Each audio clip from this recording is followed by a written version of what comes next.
Hello and welcome to the Soul Sync podcast. It's me, Jason Paul, and you're here in the place where we talk about everything from mediumship, consciousness, energy, healing, life, manifestation. The list just goes on and on.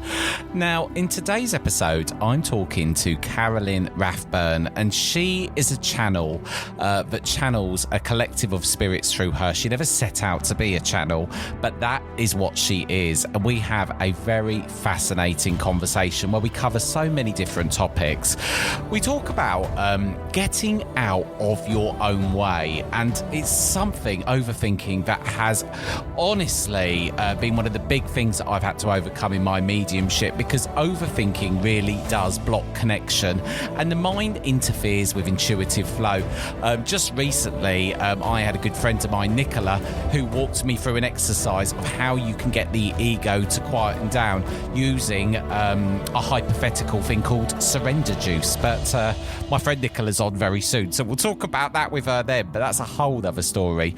We talk about surrender versus control. You can't force connection when you're channeling, and most importantly, what you're trying to do is something that you've always been able to do, because you are a soul of infinite being. There is no birth, there is no death, and actually what we're trying to do a lot of the time is just relearn what we already knew in the first place. And Carolin also really beautifully explains that when you stop thinking, something else speaks, and I can relate to that. As soon as you manage to finally quieten down the ego and the mind, it's truly amazing what can come through. And a lot of you get in touch with me on this show to talk about how do you actually connect with the spirit world in the first place, and it all starts with quietening down your mind.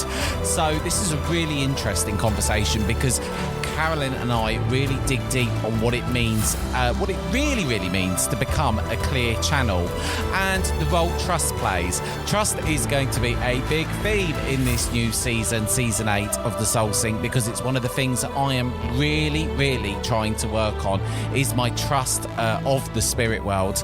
And I do trust them implicitly, but sometimes I lack that trust and it affects my mediumship. So you're going to find this conversation interesting.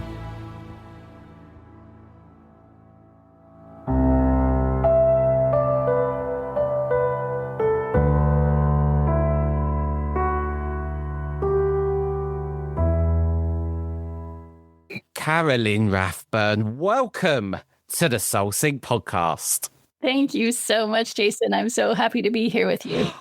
I'm very happy to have you along, so thank you. And I know that you've listened to some episodes, and you very kindly reached out, so thank you. And I'm excited to talk to you. You are a spirit channeler, a life coach, and a writer, to say from the get-go.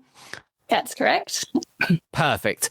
And before you came onto the show, you very helpfully filled out one of my questions. And I want to jump straight into something that jumped out at me, which was, you mentioned about returning to who you lost, which is kind of the heart of your work.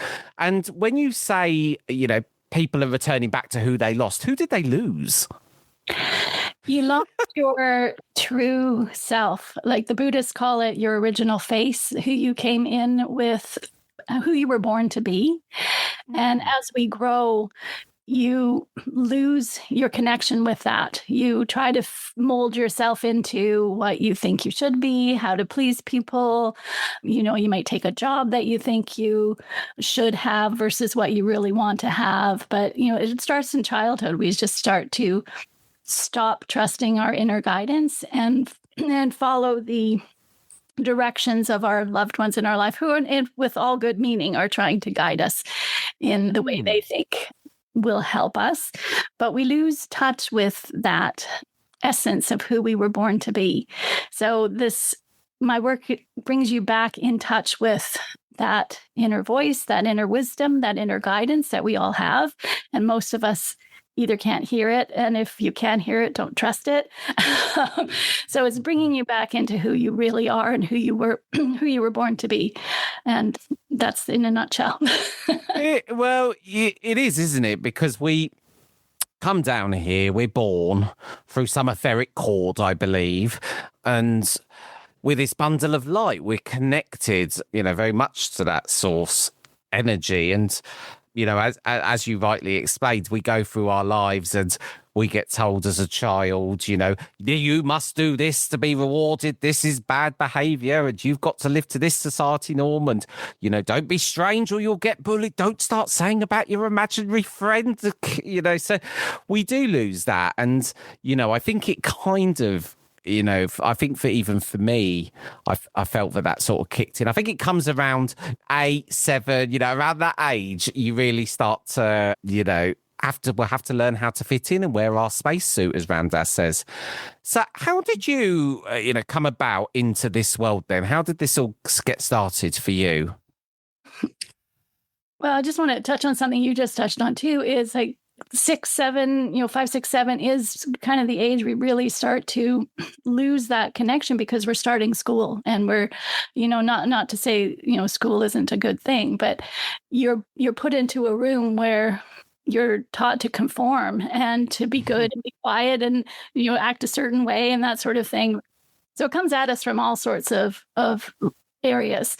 How I got started in the work I'm doing now, I went through a period of real challenge searching for, I really felt like I'd lost who I am and didn't know how to find myself again. In 3 years, the span of 3 years, I had been a stay-at-home mom for most of the time my kids were growing up, and now they were both off to university, so they weren't home.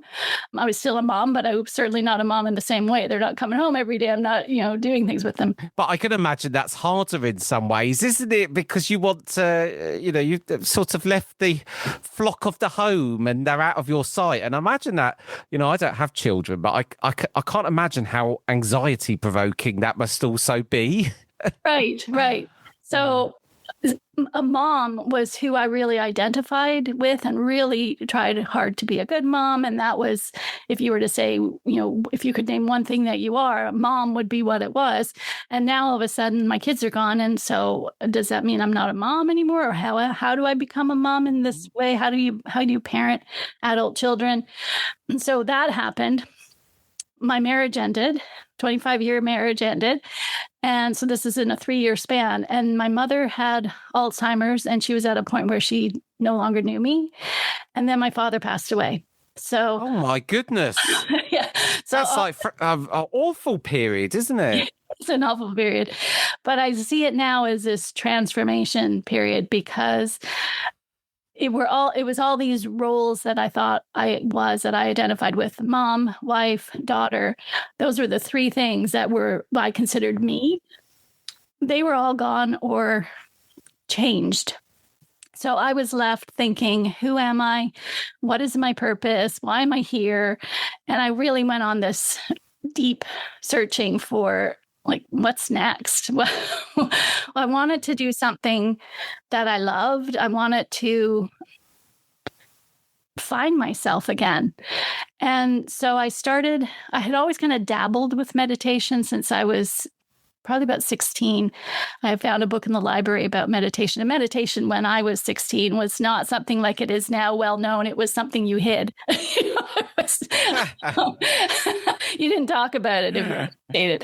So I just started getting more and more back into it. As I said, I dabbled with it over the years and always. Isn't that funny that you wouldn't talk about it? Why is it? Why is that? Back then it was like super woo-woo, and okay. you know, which seems really strange now because there's meditation apps. Yeah. But so I started meditating more, and I started asking for guidance, and I found I was getting guidance from within, and I started, you know, first of all, questioning. Where is this guidance coming from? Is this just me making it up? Can I trust this guidance? And I started writing down. Every day I would tune in and ask my soul, what do you want me to know right now? And I would hear a message in my mind and I would write it down. And they started very short and brief, like, you are loved, you are always supported, you are guided, that sort of thing. And the more I did it, the more profound they became, the longer they became, to the point that I could no longer write fast enough to keep up with what I was getting. So I thought, I wonder if I can record it, voice record what I'm receiving. And I did. And so that was the beginning of my voice channeling. Also, at the same time, not wanting to admit this either. Like, you know, if meditation wasn't on the social norm radar, you certainly wouldn't be saying that you're channeling something, would you? Exactly. But at this point, I mean, this was only, say, oh gosh, how long ago was this now? 7 years ago, I guess. So meditation was now in the norm, but still channeling, you didn't say that out loud, that you're a channel to too many people anyway. But I started reading back on these notes, these love notes from my soul is what I call them. And I was realizing that these weren't just messages for me. These are messages that are for everyone, because our souls, what I've learned is our souls all want the same thing for us.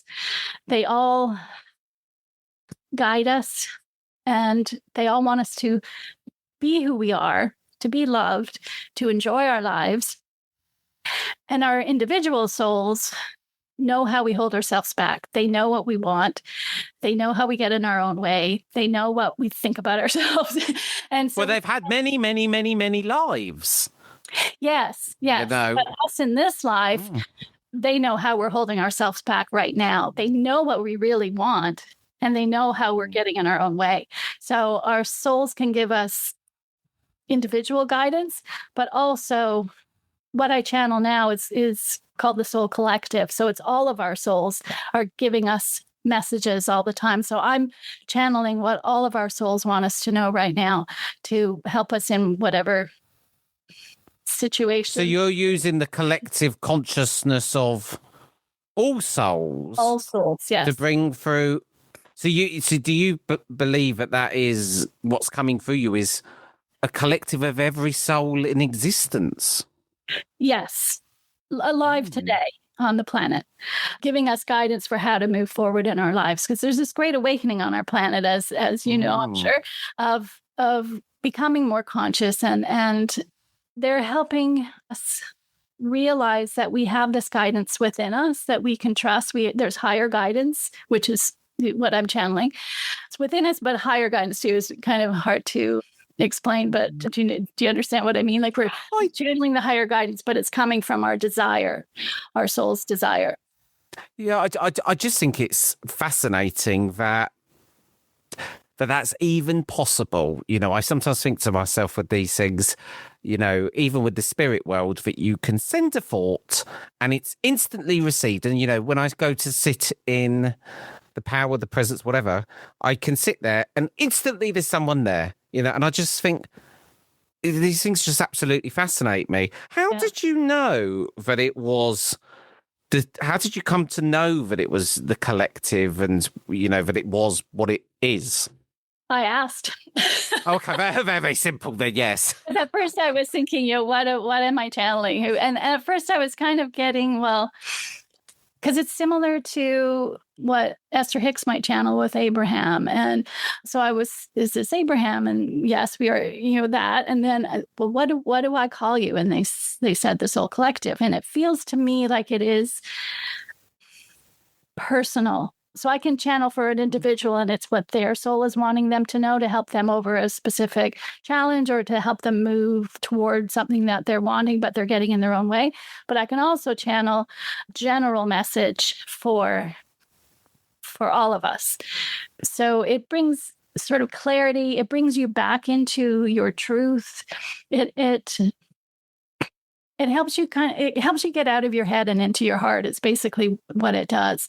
And you feel the truth of it in the messages. It just feels like truth. And it brings you back to that. Yeah, this is who I am. It's very hard to describe these things at time, but I think it always goes back to how it makes you feel. And You said something earlier as well, which, you know, I do from time to time, quite often scribble in my book here, Carolin. And you know, and it made me, I never sit there and necessarily ask the question, what does my soul want me to know right now? And that's just the simplicity and the powerfulness of it. I think even I went through stages of my own unfoldment where I would sit there and I would always be asking for something, and it took me a moment to realize I'm being so limiting in the fact that I'm asking for something rather than what do I need? You tell me, I trust in your intelligence rather than me go, actually, I'd like to know about this actually, because, so it's, now I go for a period of just sitting and with no intention or anything. So you do go through these stages. When you're bringing through the collective of souls, does it feel different to the feeling, like the magnitude of every soul compared to just one soul? No, not really, because as I said, our souls want the same thing for us. So they can give us general guidance or they can give us individual guidance. What I'm hearing from your question is, does it feel really heavy? Like there's so many souls coming in. Like a powerful energy, I'm thinking, in my mind. I don't feel a big difference, but I do feel like if I'm connecting with you or if I'm connecting to more of an overall message. So there's that feeling, but I don't feel like a heavy weight or anything like that. In fact, it feels very uplifting and inspiring. Since you've been doing it and writing it, what are some of the, in your opinion, greatest lessons that have kind of come through for us souls here at the moment? One that because this is the other thing, when I'm channeling and how I know I'm channeling versus just making this up. It's kind of like when you're meditating and you're kind of in a space, but you're aware of what's going on around you, but you're not focused on what's going on around you. So I feel like when I'm channeling, my human self is kind of off to the side listening, and what's coming through, I'm just receiving and translating what's coming through. And my human self who's sitting off to the side will be going, oh, that's good. So I don't feel like I'm making it up. And I come out of it feeling changed, like, oh, I never thought about that before, and oh, I see it in a different perspective now, and oh, okay, I don't have to look at my life in that way. I can see it from a higher perspective. So one of the things that stuck with me from a couple years ago, I was channeling on resilience, and they were saying resilience, there's an energy behind resilience of forcing and efforting and, I have to stay resilient. I have to stay strong and you kind of muddle through this. I need to be resilient. And they said, let go of that and just become. And that it still gives me shivers. And it's just like, yeah, you don't have to struggle and try so hard. Life is about becoming who you're meant to become. And when you're following that inner guidance, you're in flow, you're being led. It's not a struggle or a fight, It's interesting because even when you're saying that, I would describe myself as an incredibly resilient person. But when you said that, it instantly resonated with me. Of course, it was likely to, because, you brought through every soul, Carolin, But it made me think that even now with my business, it's not where I want it to be. I'd want it to be doing better. And the trying and the effort and whatever. And even that in itself, I've been looking a lot at manifesting recently and how I used to view manifesting compared to now. And it really made me think that a lot of manifesting, if you're trying and you're forcing, it is about becoming. So believing and having that frequency and that energy and taking actions that align, you are becoming that. And it made me think that, the times I haven't manifested is because there's trying and there's force and there's resilience, and it's interesting. You did touch on something very interesting there. Mm-hmm. Yeah. So our souls know that, like in our own good intentions, we feel like, oh, I need to be resilient. This is something I want. I need to push through because I've got this goal and I need to get there. But our souls are very gentle in guiding us and saying, you don't have to try so hard. Just, relax, feel the inner guidance, stay in the flow, move to what feels good for you, what feels right for you. And things often, more often than not, fall in place so much more quickly than in my experience than I could have tried to make them happen. I have any experiences of that while I've been traveling. Is just when I let my soul guide the way, all the travel plans fall into place. I go places I never thought I was going to go, and it all flows beautifully. But when I try to do it myself, it's a struggle, and I second guess myself, because that's the other thing. We're always second guessing ourselves. We're always questioning our ideas and our thoughts, and even our guidance. We second guess it. Oh, we do, and I'm terrible for it. Something will come to me, and I'll still sit there and contemplate it, and I think, Jason, what the hell are you thinking about here? You know this, and you feel it, but there's been loads of times in my life where I'm forcing and I'm trying, and you need to flow into it. I even think to myself that Monday I went into work and I was in a terrible bad mood.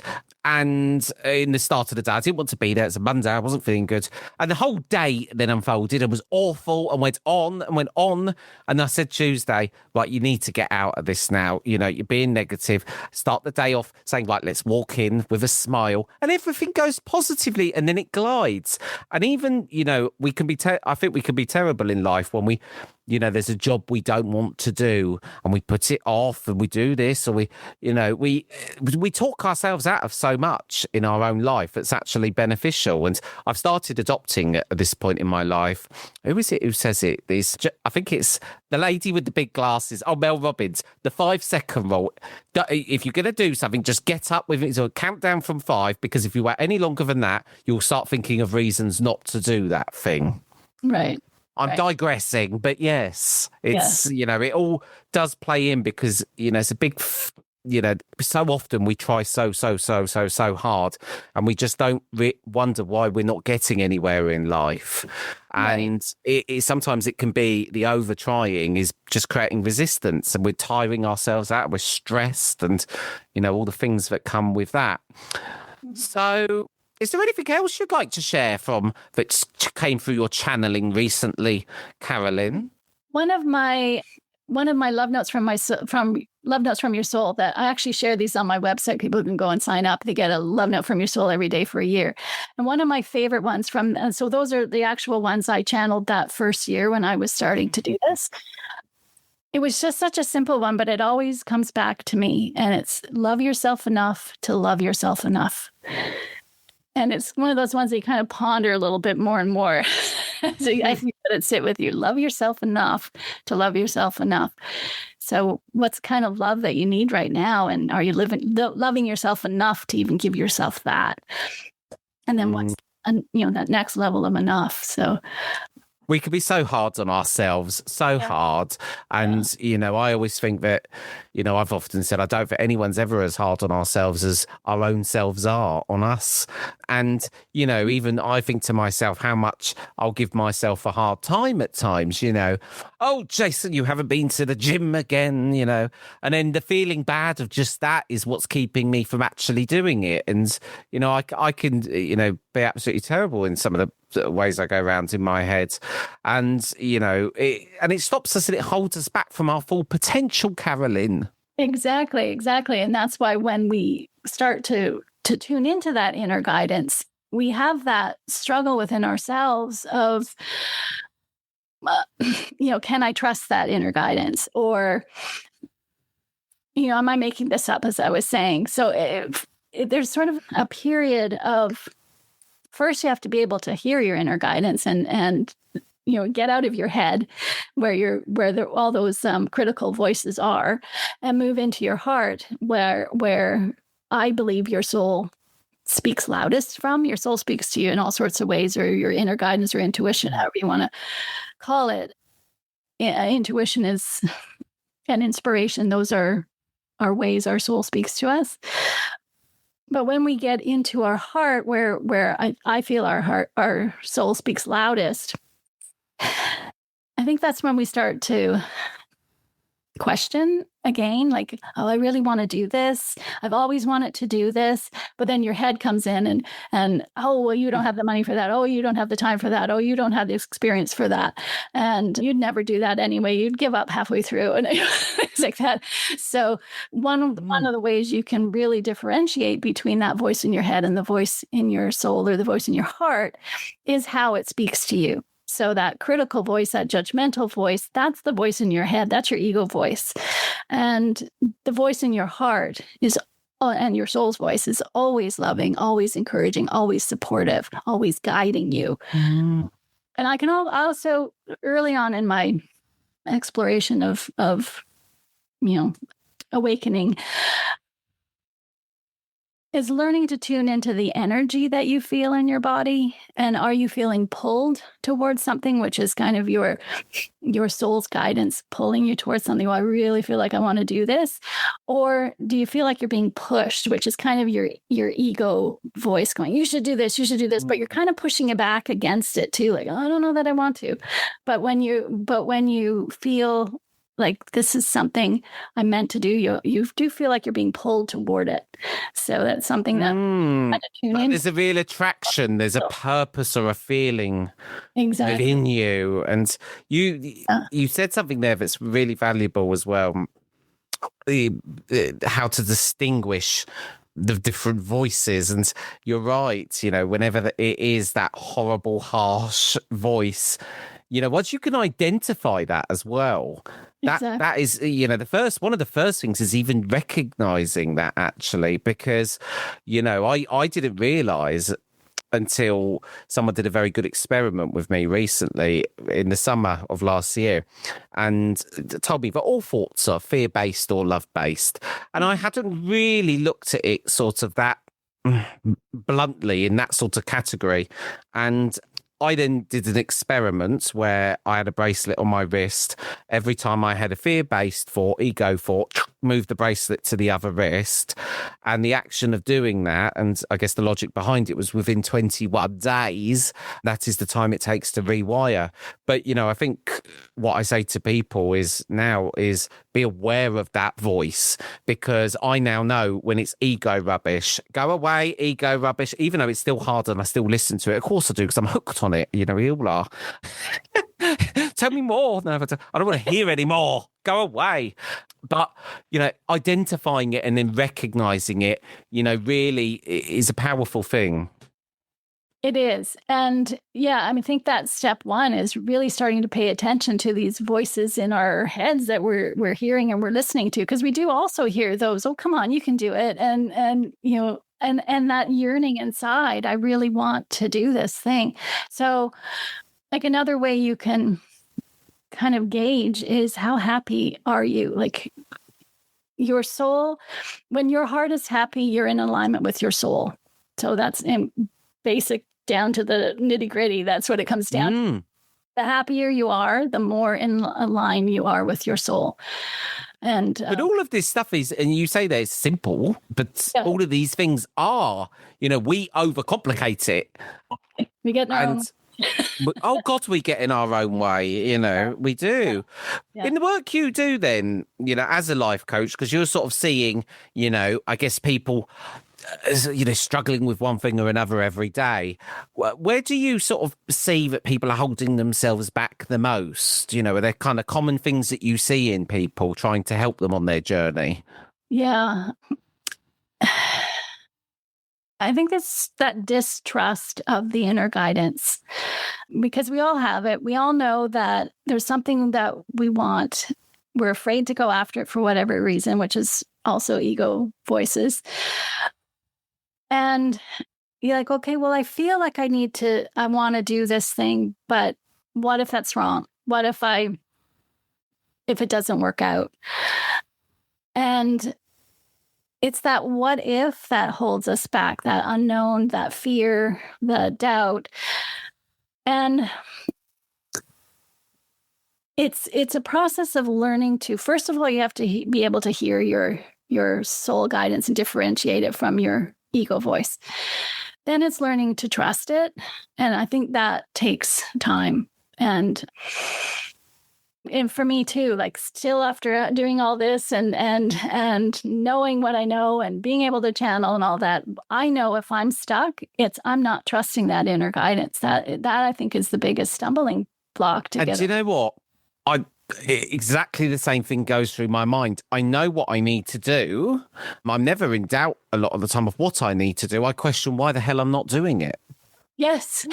And being my own worst enemy. Why am I not taking?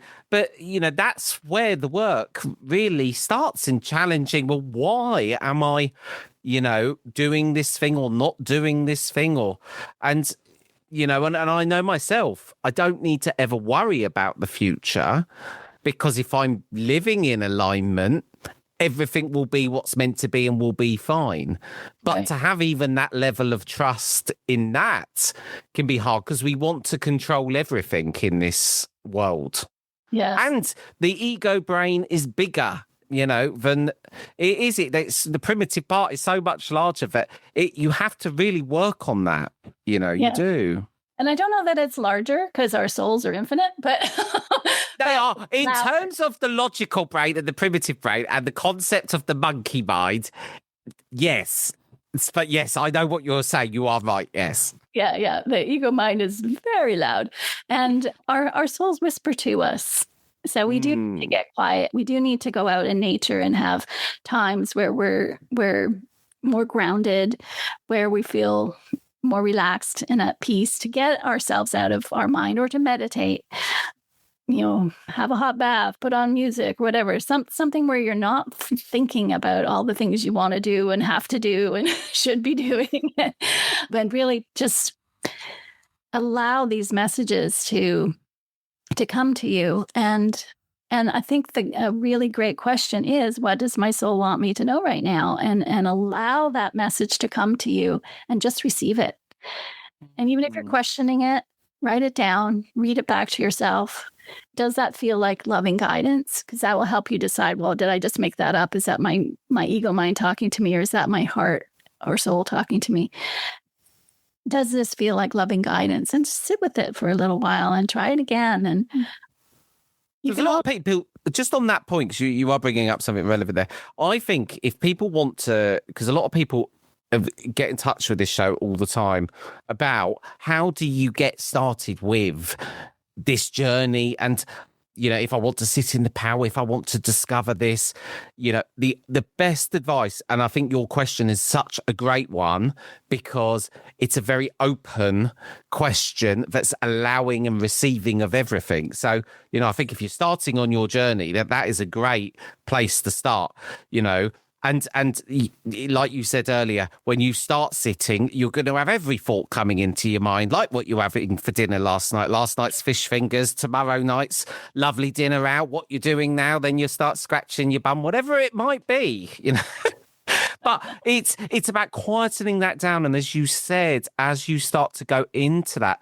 you will then have those things that come to you and you will think, oh, well, is this me? And that's a great way to distinguish that for when you're sort of starting on that journey. So, I think that's a really interesting point. Mm-hmm. And one thing I started doing too, when I was starting to receive these messages, and can I trust, can I not? And I would sit with them and I think, yeah, that feels true to me. That feels like me.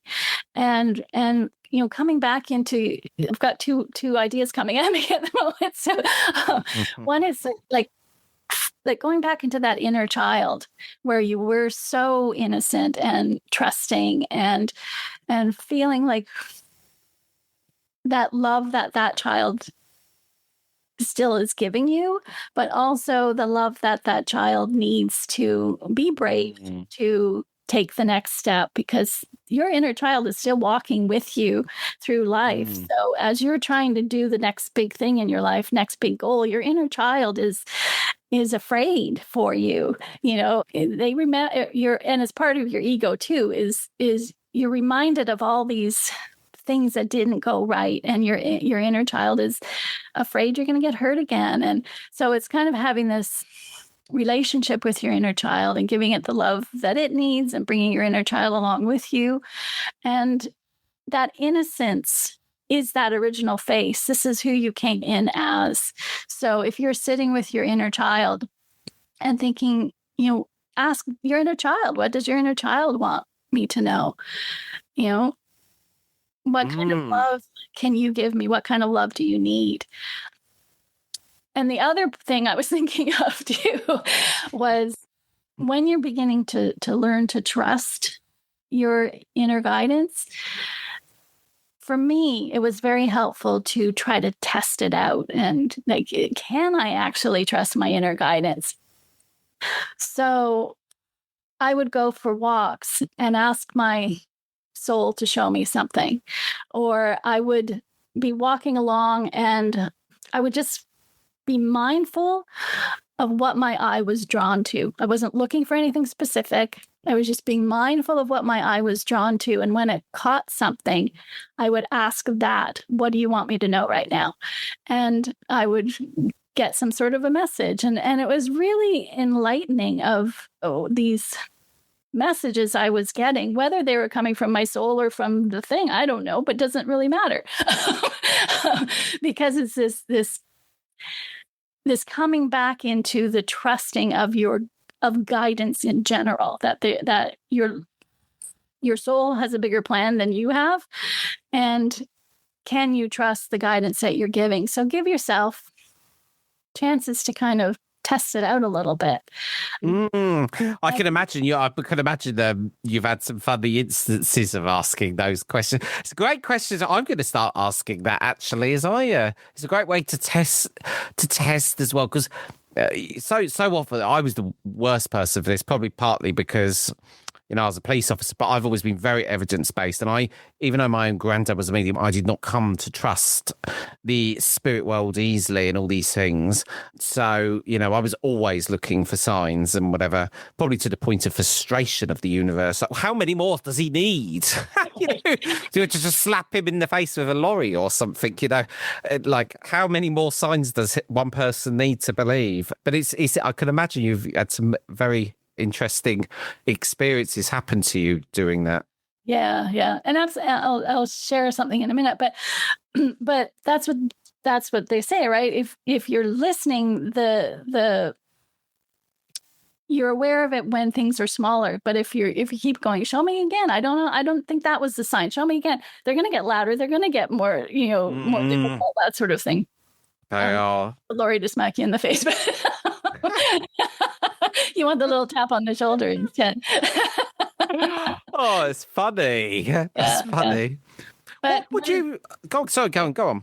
No, I was going to say I got to a point where I trusted my soul so much, the guidance that I was being given, and trusting that I knew I would always be guided, that I said yes to a lifelong dream that I had held off since I was 16 years old, and I was then 57, I think.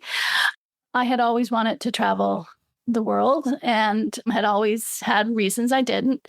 And a lot of it fear, or, people didn't want to go with me or things like that. And I just thought, if I can trust my soul and I've had this desire in me for so long, this is something that's mine. This is my dream to live. I knew I could do it. And I ended up giving up my apartment. I gave away almost all of my belongings. And for the last 4.5 years, I've been traveling and letting my heart and soul guide the way. So you were saying about, experiences of trusting. And again, I will go on these walks where I call them soul walks, where I get to a new city. And I just feel like my soul and I go and take a walk together. And it's just, show me what you want me to show me. Show me what I need to see. And I trust that inner guidance. I trust that feeling of, oh, don't go down that street. It could look like a perfectly good street. I don't know what's down there. But something in me says, don't go that way. I trust it. And then it says, go this way. And it could be that there was nothing there, but there was something. I'm so like that myself now, to the point where, I listen to that. If that comes to me, I never go against those voices. Exactly. Ever. So that's another way you can practice trusting. And it might not be that there was anything wrong down that other street, but there might be something better down this other one. And I will do things like show me the fastest route to such and such. And next thing I know, oh, I'm here. I bet you never struggle for a parking space anymore. No, not too often, no. Well, it's funny, isn't it? You know, I'm saying, well, what, you know, have you seen when you've been asking that? Well, it's literally leading you and has led you to completely change your life and travel all around the world. It doesn't really get much more, you know, drastic than that, does it? Exactly. And there have been times where I think my mind will think, well, I'm in this place. It will make sense to go here next because I can get there easier, something. And I can't find a hotel. I can't figure out the trains. I can't, or, you know, the prices are crazy or whatever. I'm feeling like this is such a struggle to plan this. And I'll look at the map and I'll say to myself, my inner guidance, where do you want me to go? And it could be somewhere different. And somewhere I'd never even heard of or thought of. And I'll go, okay. And I'll look it up. Oh, there's a fabulous hotel. Oh, I can get a flight there. Oh, look at it. And do you know what? You must be a great travel companion. I'd just say, don't worry about anything. Leave it all to Carolin and her internal voice. I'm not even going to take an interest. Just let you lead the way. Right. Oh, do you know what? Life easier the more you can trust your guidance. There's so much to be said for that. And I think if we could all take something from what you've said today, you know, it really is to trust, because as soon as you start getting into that flow, you know, the possibilities in your life really are limitless and unlimited. And, you know, it's beautiful to see that that's happening for you in action now. You know, what would you say to people then, you know, who think, I want to start channeling, you know, I just don't think I'm going to be able to. You know, what would you say to them? I would say everybody does channel. We just don't think of it as channeling. You know, you often hear about musicians who say, this song just came to me out of the blue. Like, that's inspiration, which is a type of channeling. You're channeling higher guidance and you've been given this gift, and all of a sudden this beautiful thing lands in your lap and you can create this beautiful song. Writers, you talk about the writer's muse. I've often written something and go, wow, I don't know where that came from. This is long prior to officially admitting to myself that I was channeling. That, you know, I'll write something and I'll think, wow, I don't know where that came from, but I like it. And, you know, athletes too, you get into that runner's high, you know, you're just feeling so great. We do it all the time. Or you think of somebody and they call, and that's a kind of form of channeling. Mediumship is a form of channeling. You're channeling the spirit of someone else to come through. You know, we do it. We do it when we don't even realize we're doing it. So everybody can channel. But I think if they want to get into channeling their own higher guidance, starting with that, what does my soul want me to know? And starting to put it into practice. Just sit with it for a little while. Write down what you receive, even if you think it's crazy or doesn't. Like I was saying at the beginning, it was just like, you are loved was I think maybe the first one I got. And okay. But at the same time, my ego voice is going, yeah, right, because my life is blown up. Yeah. What, someone loves me right now? You know, that was what you needed in that moment, wasn't it? Exactly. So, you know, writing them down and revisiting them and sitting with them. And you might get to a point like I do, where I kind of feel like my soul is my friend, that we're going on a walk together and almost having a conversation in our head together. You know, we do it. We have these conversations with our inner voices anyway. So why not have the conversation with the true voice within you, the voice that loves you? Once you start, you know, developing this as well, you know, you never feel lonely, really, because you're always connected, you know, and that's, you know, I just remember in my early 20s, my God, you know, I would always feel lonely, feel like I want to be, you know, in a relationship to feel this, that, or the other. These days, I do want to manifest a partner. I would like that, but I'm also very connected and happy, you know, the rest of the time anyway. So you just feel more fulfilled, don't you? You do, because, and I agree with that, because when you're looking for in particular love, we're always looking outside of ourselves for someone to fulfill a part of us that we feel is missing. But what we're missing is that connection with who we really are. And when you reconnect with who you really are and you connect with that love that you are, that because our souls are love, you don't feel like you need that anymore. But also to have a partner will just expand that love. You don't need them to fulfill you.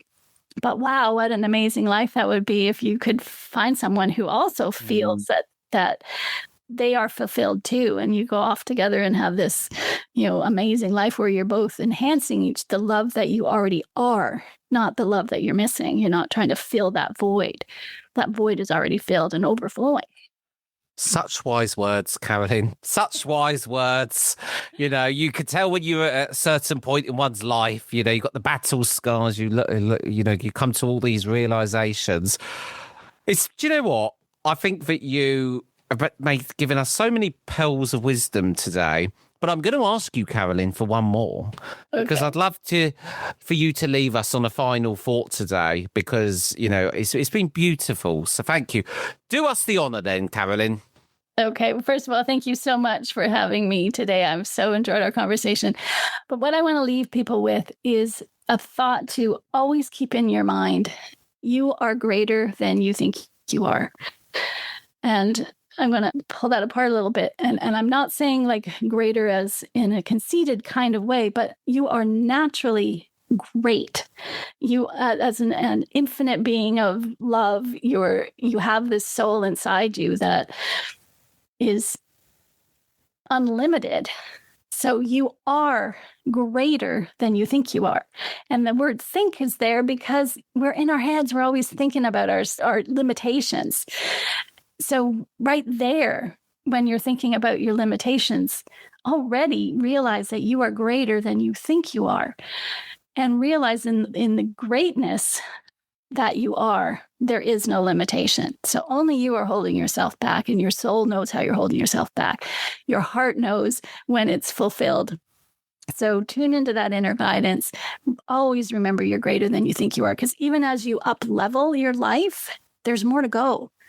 It's infinite. You'll never be totally reach the pinnacle of anything, because as you reach that next level and you think, oh, okay, this is great, and now this is my life, you're going to want more. So you reach into that greatness pot again, and you're greater than you think you are. So keep going. I love that. You are great. You are, Carolin, and everyone listening to this, we are great. And that's the vibe we want to finish on today. Thank you so much for coming on to the Soul Sync. And if you want to find out more about Carolin, just go into the description where you can go to her website. Carolin, thank you. Thank you so much, Jason.